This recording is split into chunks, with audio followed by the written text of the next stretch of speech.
नमस्कार दोस्तों। Study life with Yogesh में आपका स्वागत है।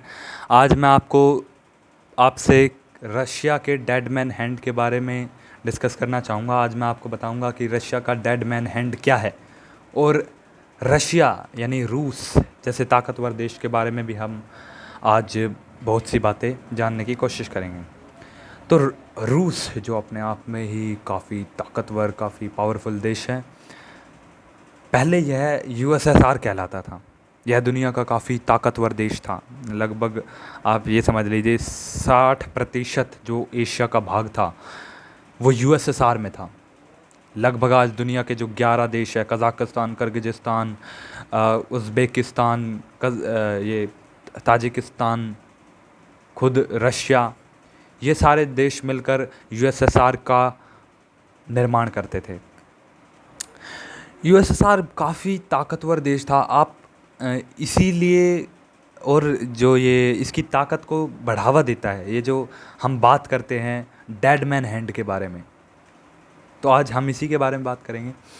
तो 1945 से सबसे पहले तो मैं आपको बताऊंगा कि ये शीत युद्ध क्या है। तो 1945 से 1990 तक शीत युद्ध का दौर था। इस समय रशिया और यूएसए ये दोनों काफ़ी भिड़ गए थे। यानी आप समझ लेते कि ये इनके बीच होड़ लगी थी कि कौन सबसे ताकतवर शक्ति है एशिया पर और पूरी दुनिया पर, कौन राज करेगा। यूएसए यानी पूंजीवाद, यानी कैपिटलिज्म या फिर डेमोक्रेसी, या फिर कम्युनिज्म और सोशलिज्म। तो इस चीज़ का बहुत ज़्यादा बोलबाला था 1945 के समय। आपको याद होगा हमारा देश भी ये जो शीत युद्ध था इससे अछूता नहीं रहा था। हमारे देश को भी बहुत तरीके की हमारे देश की भी बहुत सी कहानियां हैं। कभी मैं आपको बताऊंगा इसके बारे में भी। तो उस समय जब यूएसए ने बैलिस्टिक मिसाइलों का निर्माण कर लिया था।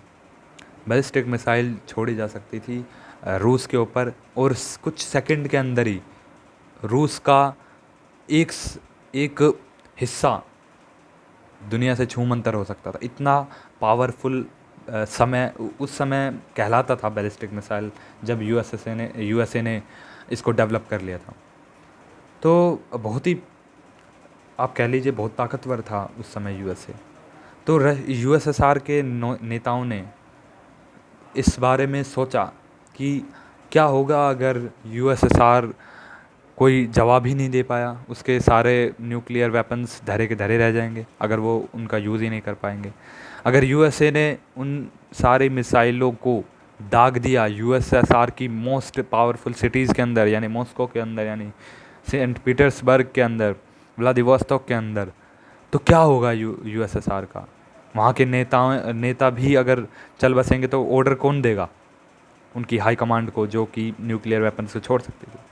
तो इसका विचार उन्होंने डेड मैन हैंड के द्वारा उन्होंने इसको रूपांतरित किया।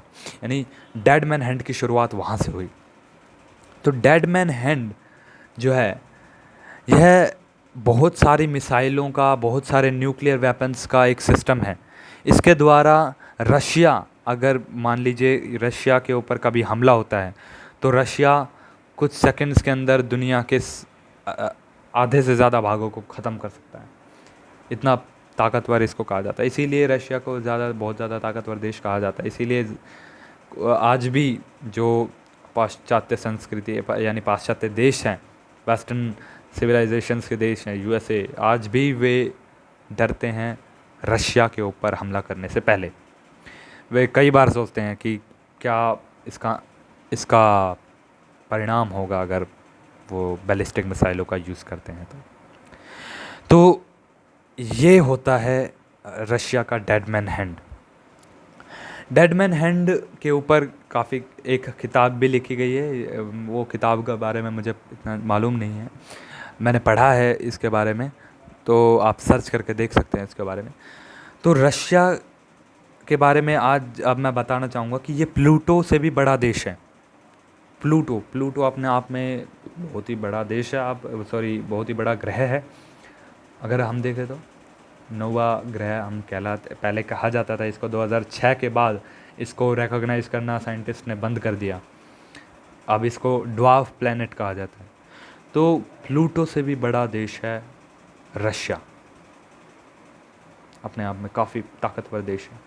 रशिया का बोलबाला था और एक समय पर रशिया भारत का बहुत ही बड़ा दोस्त हुआ करता था। 1971 का जब युद्ध हुआ था तो यूएसए पूरी तरह से पाकिस्तान के साथ था, पूरा उसको सप्लाई करता था हथियारों की। और जब 1971 का युद्ध हुआ था, आपने राजी फिल्म में देखा होगा, जब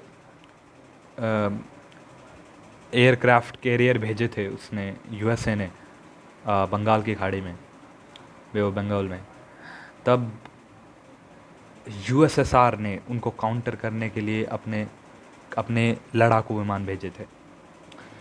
तो इससे अंदाज़ा लगाया जा सकता है कि रशिया जो है कितना पावरफुल देश है।